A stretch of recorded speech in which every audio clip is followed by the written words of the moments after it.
Dynamite Delight. Now, before I get started, I want to say that I have my gut report recorded for Adam Copeland going to AEW. Either it's going to be released tomorrow or Friday. I haven't edited it yet. I filmed it, but I haven't edited it. So you will see it in the next few days. Now, let's get into this show. This anniversary show, was not bad. I want to make it clear, not everyone's going to like it, but it was not bad. Now, opening, Rey Fenix versus Nick Jackson. It was kind of a funny match because when Rey Fenix had to leave because of Wrestle Dream, he was in the match with Penta, but then they took him away. Supposedly his back was messed up or something. I thought it was shoulder, but it looks like they said it was his back. That's what the emphasis of the story was here. Rey Fenix is back. And then eventually Nick Jackson's right shin. Eventually Rey won. But I'm going to be honest here. I don't think that Nick was supposed to even face Rey. I think it might have been somebody else. Now, I don't know who. Maybe it might have been a Jungle Boy who might have been originally written in for that. I don't know. Only thing I do know, it just didn't feel like Nick was meant to be there. But that's just me. Next, Griff Garrison. Oh my googly moogly. I have not heard that name in a while since you got, oh my goodness. He hasn't been seen since his partner, you know who he is, a Brian Pillman Jr. I had to remember his first name because it's been a while thinking about Brian. Brian Pillman Jr. has not been in the company for a while. So he's either been doing indie work or he's been basically doing RH. So we haven't seen him in a long time. And he was decimated by a returning, well, I'm going to say this. He kept his short hair. That is Warlow. He kept his music, but literally, he wasn't playing around. He wasn't trying to do the symphony. He wasn't trying to do this. He just powerbombed him into oblivion. How many powerbombs? He did 5 straight powerbombs, and he didn't even try to pin him. He powerbombed him so much, they had to stop the match and gave it to Warlow. So, what does this mean? I don't know. How far are they going to push him? I don't know. If anyone asks me, what do you think about Warlow? I don't know. They just let him show up, powerbomb someone who's not been on Dynamite. He has not been on Dynamite TV in months. And I've never remember even seeing him on Collision yet. And they just powerbombed him into oblivion. There you go. Next, the trios titles. We get 2 guys who they should leave and go to Impact Wrestling or WWE. And there is a Chris Sabian with them. And that's Butcher and Blade versus the Acclaim for the trios titles. I'm making it clear. Butcher and Blade. I like Butcher and Blade. They got a good type of style. They're really rough. They're tough. But guess what? They're doing nothing. They have done nothing since the beginning of Dynamite. Since the beginning of AEW. They were supposed to be brought in as pretty much hired guns. And they've done nothing. They've just been there. They won on what? They won on Elevation. They won on Dark. They won only when it's needed to get them somewhere. And then they're destroyed when they hit Dynamite. I don't even think they won a Collision for that matter. They're a great team. And they've done nothing. Is the bunny still beautiful? Hell yes, she is. Is she still curvy as hell? Hell yes, she is. Is she still a vegan, I believe? Yes, she is. But does that help them to get anywhere? No. Now, people will say you can't always have everyone everywhere, but it's not the point.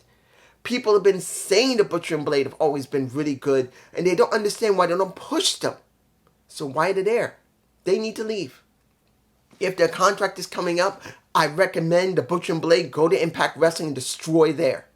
I would love to see Braxton Sutter back in Impact Wrestling as the Butcher. Let him keep the name Butcher. Let Blade, not Butcher. Let him and the Butcher just destroy everything. That's what I'm hoping for. Now, they won against, well, they didn't win against the Acclaim. I kind of wish they did. But the Acclaim seeing disrespect, the only thing the Acclaim lost was time. Because it was a good match, which didn't really mean anything. They just let them destroy another team. So they kind of lost time where they could be doing something else, where they could have a more interesting storyline. That's what I kind of wish for the Acclaim. So that's the only way they lost. Other than that, they're still loved in Cali. Next, we got, let me say this. Kenny Omega with Chris versus Fletcher, where I think Davis might have broken his wrist or something. Davis of Aussie Open, he supposedly got hurt. I think he got hurt in Wrestle Dream pretty badly, and his hand was basically drooping at one point. I think he might have broken it, or he badly hurt it. So he's not there right now. He is out. So Fletcher is currently without a partner, but he was allowed to work with the Don Callis family along with Kateska. Fine, the match was good. Fletcher looked great. The guy got something there. And many people want to say, oh, why am I going to care about Fletcher? He ain't nothing, just a skinny little guy who's tall. That's what some people would say. But he does have ability in the ring. Does he have charisma? No. Does he have ability in the ring? Yes. Can he develop charisma? Yes, because when you did hear him, when he did talk when he was with Davis, I believe his name is Davis, he sounded like he could gain charisma. He could gain a character. And now that he's going to be by himself for a while until his partner heals, hopefully he'll gain it. So he got the most shine here. But this was not about that. This was, let me give it to you like this. Once I saw Powerhouse Hobbs annihilate them both, and that's Kenny and Chris, and after they won, you want to know how far Don Callis is going to go, because he's got Kateska, he's got Sammy Guevara, supposedly he couldn't wrestle. I'm not expecting Fletcher to work with them much, but I do expect Powerhouse Hobbs, because they were truly making it apparent that when Fletcher got beat by Kenny Omega, Don said he betrayed me. He lied to me. But when it came to Hobbs, he annihilated, so he's happy to see him there. So you're going to probably see Hobbs there until Will Ospreay shows up, counting on if he will show up and work with Don Callis. I do believe that if he's going to work in AEW, he will be part of the Don Callis family. That will happen. But until then, I do believe Powerhouse Hobbs will take that spot up for a while. That's just me. Now, we did see a video showing that Bill and Big Bill and Ricky Starks won their match. That was supposedly on Collision this Saturday, which I couldn't see because I did No Mercy. If you haven't seen my No Mercy review, please take a look. It's on my channel. It's not a bad show. It was actually quite good. But it's good to see they are doing something with both of them. Don't know how far they're going to push them, but at least they are doing something. Next, we got the match that I have to say, 100% for the women, was the most best match I have seen the women have in quite a while. I'm not lying here. This was the most entertaining match I've seen them put on. Whoever came up with this idea with Toni Storm, that she would act like a diva, act like an old time 40s or 50s style type of glamorous woman who's out of her freaking mind. They struck gold, because when she did that vid pack and that video where she's trying to explain herself, and then she figured she is finally timeless because she's been working in the business 14 years. She is timeless, Toni Storm. I can feel her character. I'm loving this. If you don't love it, more power to you. If you can't stand it, more power to you. You want to have good wrestling, more power to you.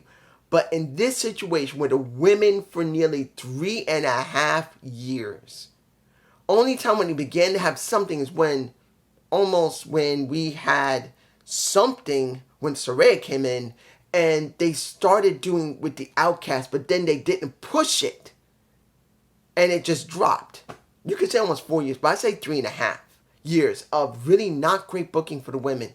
This is the first time we got a woman who has been booked in a certain way that is just so unique, so much fun. When she got in the damn ring, she was shaking the hand of the ref. She was shaking Sky Blue and then whooped that ass and then acted like a damn nut through most of it. And the thing that I got a chance to see because I saw it on the app. Well, technically I saw it on somebody's app because I wanted to see what might happen because I could see a stream of seeing it on regular TV. But I chose to look at somebody's app because a lot of times the cursing is there. And that's what we got. Because when she took Sky Blue outside and on the guardrail, what did she say? Titty slap. She slapped Sky Blue's titty multiple times. Oh my gosh, I loved it. I did not expect her to just say out loud, she's getting a titty slap. Bang! And did it more than once. And let's make it clear. The makeup, the lipstick over her face, the makeup all messed up. She's wearing clothes that look like that a Victoria's Secret model would wear. Really boom boom shorts. Seriously short. A little tie in the back. She's not a heavy-chested girl. Let's make this clear. Toni Storm is actually a gorgeous woman. She is... that is Toni. She does not have big boobs. She's like this a little bit. But, boom! I know. Let's make this clear. I know just Alex. How can I explain this? To not sound so overly sexualized. To be honest, I'm going to have to be over-sexualized. He want that ass. He want that booty. He wants to make that woman his so bad. You're going to watch his stream, and he's going to talk about what she was wearing and how much he wants to do something. Let's be honest.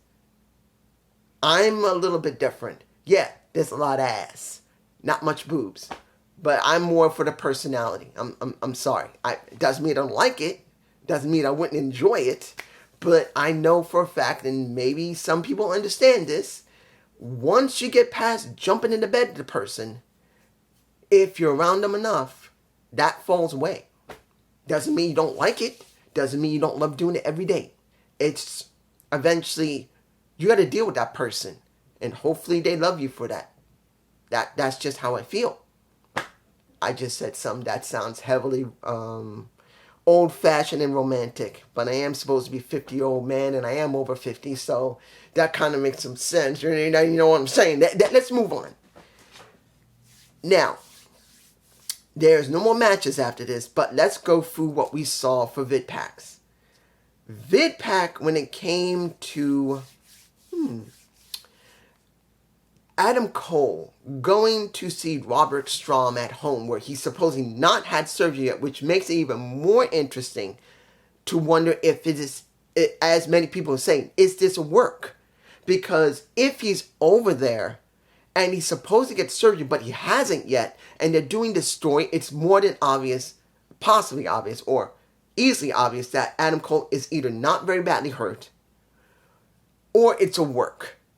Let's make it clear. Maybe he is hurt, but it's not that serious, so he can do these segments and he doesn't really need surgery. Or it's a work. One of the two. I don't believe he broke his ankle. I believe that he maybe hurt it, but he doesn't need surgery.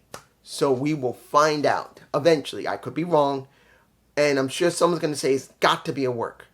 But seeing him literally go to Robert's home, Roderick, and was moving freaking furniture around on a scooter that's meant for someone with a broken leg or ankle.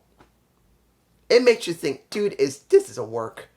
But they're trying to make it so that even though Adam Cole is legitimately hurt, as they're saying it, which he probably might be hurt, but not serious, he's doing everything he can for one of his most longtime friends that he loves like a brother.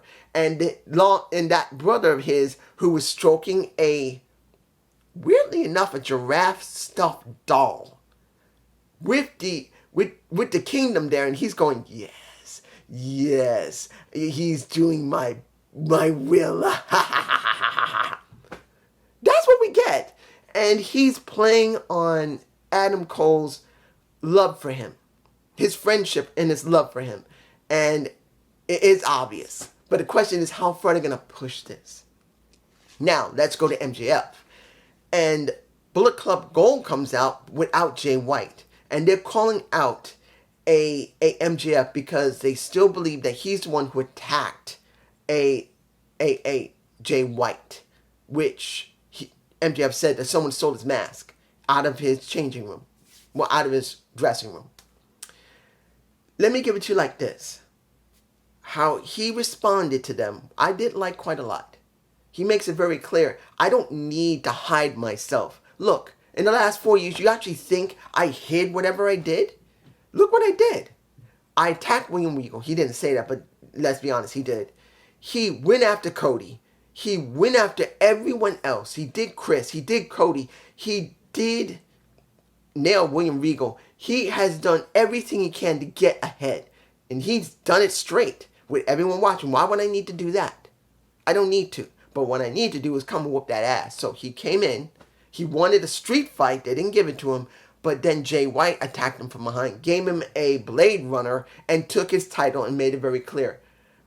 You say you're so great. You say you're the true elite. Put that damn title up and let's see. And he says, all right, Full Gear, match. Now they're going to have a match, but Jay White's still holding on to his title. So the question's going to be next to, I think I'll leave out the part what happened with the Acclaim when he was being interviewed by Renee. I'm going to leave that out. Yeah, I know I could say something with Caster rubbing those shoulders, but I'm going to leave it.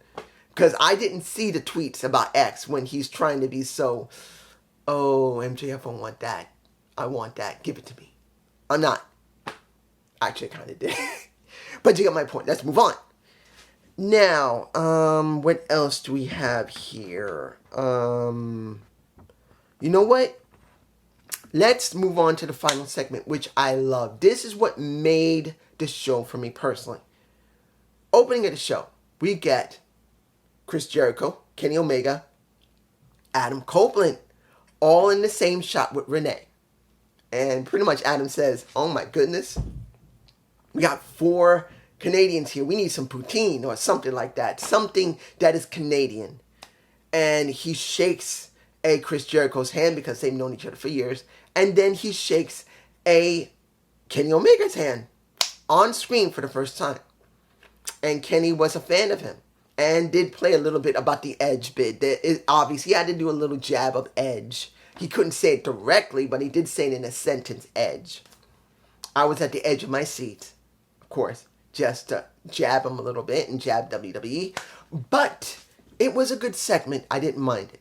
When we closed the show with Adam, he calls out Jay. Jay? Now, do you know who Jay is? He calls Christian out. And I'm going, okay, since this isn't WWE, and he's not going to be doing just Christian, he can be a little more real here, which there's nothing wrong with it. Because of what he said before he called Christian Cage out, he said, look, 2011, I was told I couldn't wrestle, but I'm back, and I'm doing what I love. But I'm going to tell you the truth. I had to decide what I wanted to do. I went to my daughters, and I asked them, what should Dad do? And it was his 9-year-old daughter. I can't remember which one it was. Was it Revy? I can't remember. But he said his 9-year-old daughter told him, why don't you go and have fun with Uncle Jay? In other words, Christian. So he called out Christian, and I expected him to chew out Christian. Because since he did nail Nick Wayne in the back, you would expect he's going to go after the title. But no. He told him, look, no matter whatever happens, I love you. We started this business together, our love for wrestling, but I love you no matter what. And I want to talk to you. And Christian's going, holding the title on his shoulder, stoic. He made it very clear that he had to stop him because of what was going on in the ring. He was about to nail Sting. Now, he said clearly at one point when they were both young, he took a poster of Sting to a barbershop and asked the barber to cut it exactly as he saw on the poster. And he did the same hairstyle for Lex Luger. But he said Sting was someone you loved when we were together, when we first started. We've known each other for so long. I couldn't let you do that. That was wrong. That's why I had to stop it. But I'm not here to try and do anything. He wasn't saying anything about going after the title, even though before that he talked about MJF, Powerhouse Hobbs, Samoa Joe, all the people he wants to face. But he made it very clear. The one thing he truly wanted was to team back up with Christian and end their run together as the best tag team that's ever been known. Which is true. Edge and Christian have been known to be one of the best next to the Dudleys and the Hardys. Edge and Christian earned that. They're one of the 3 innovating tag teams in history from the time of the Attitude Era, going all the way up into the 2010s before they broke up and pretty much were off on their own. He's not wrong.